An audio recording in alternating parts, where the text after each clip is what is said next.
MP में नए CM पर सस्पेंस के बीच मौजूदा सीएम शिवराज सिंह चौहान मिशन 24 पर जुट गए हैं। मामा शिवराज कल कमलनाथ के गढ़ छिंदवाड़ा पहुंचे, जहां उन्होंने कार्यकर्ता सम्मेलन में हिस्सा लिया, लाडली कार्यक्रम में शामिल हुए और फिर आदिवासी कार्यकर्ता के घर भोजन किया।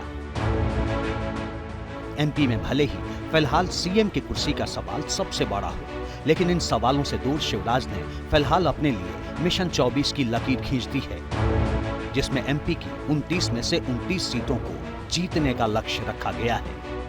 आज से हम शुरू कर रहे हैं मिशन मध्य प्रदेश का मिशन 29, और मिशन 29 का मतलब है मध्य प्रदेश में लोकसभा की सीटें हैं 29। आप बताओ, फिर से मोदी जी को प्रधानमंत्री बनाना है तो 29 की 29 सीटें भारतीय जनता पार्टी को जिताना है। बीजेपी का आला कमान जिस वक्त एमपी में सीएम चेहरे पर मंथन करेगा, उस वक्त सवाल आगामी लोकसभा चुनाव का भी होगा। बीजेपी केंद्रीय नेतृत्व के इसी सवाल को आसान बनाने के लिए शिवराज सिंह चौहान जीत के बाद भी जमीन पर नजर आ रहे हैं। जीत के बाद शिवराज सिंह चौहान के छिंदवाड़ा पहुंचने के मायने समझिए। 2019 में बीजेपी एमपी की 29 में से 28 सीटें जीती थी, लेकिन छिंदवाड़ा में कांग्रेस के नकुलनाथ को जीत मिली थी। प्रचंड जीत के बावजूद इस बार छिंदवाड़ा जिले की 7 सीटों पर बीजेपी को हार मिली। कमजोर किले को मजबूत करने में जुटे शिवराज सिंह चौहान आला कमान के सामने अपना सीवी मजबूत कर रहे हैं, क्योंकि वाजपेयी दौर से लेकर मोदी लहर में भी छिंदवाड़ा में कमल नहीं खिल पाया। बावजूद इसके शिवराज सिंह चौहान की राह इतनी आसान नहीं रहने वाली है। जिन सांसदों को बीजेपी ने विधानसभा चुनाव में उतारा है, उनमें से विधानसभा चुनाव जीतकर आने वाले सांसदों ने इस्तीफा दे दिया है।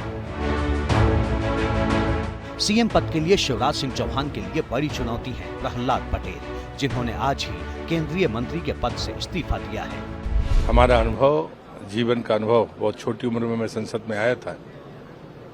इन 3 दशक से ज्यादा का समय यहाँ का है, जो एक जीवन का बहुत बड़ा अनुभव है।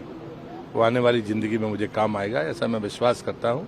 मैं फिर से आदरणीय प्रधानमंत्री जी का, अपने राष्ट्रीय अध्यक्ष जी का हृदय से आभार व्यक्त करता हूँ। सियासी कद से लेकर जातीय समीकरण तक प्रहलाद पटेल की दावेदारी को मजबूत बनाते हैं।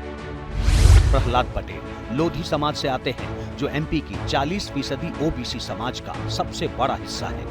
5 बार वो लोकसभा चुनाव जीत चुके हैं। प्रहलाद पटेल के गृह जिले से बीजेपी इस बार 4 सीट जीती है। सीएम पद की रेस में एक और पूर्व केंद्रीय मंत्री नरेंद्र तोमर शामिल हैं। उन्होंने भी आज कृषि मंत्री के पद से इस्तीफा दिया। नरेंद्र तोमर राज्य से लेकर केंद्र और संगठन की राजनीति में लंबा अनुभव रखते हैं। नरेंद्र तोमर के इलाके चंबल रीजन में भी बीजेपी का प्रदर्शन काफी बेहतर रहा।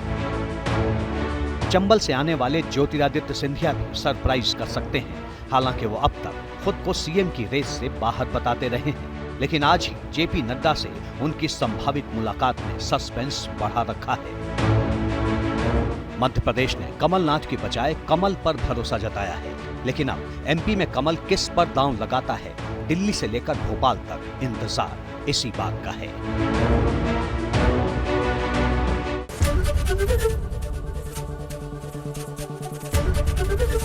एबीपी गंगा, खबर आपकी, जुबान आपकी।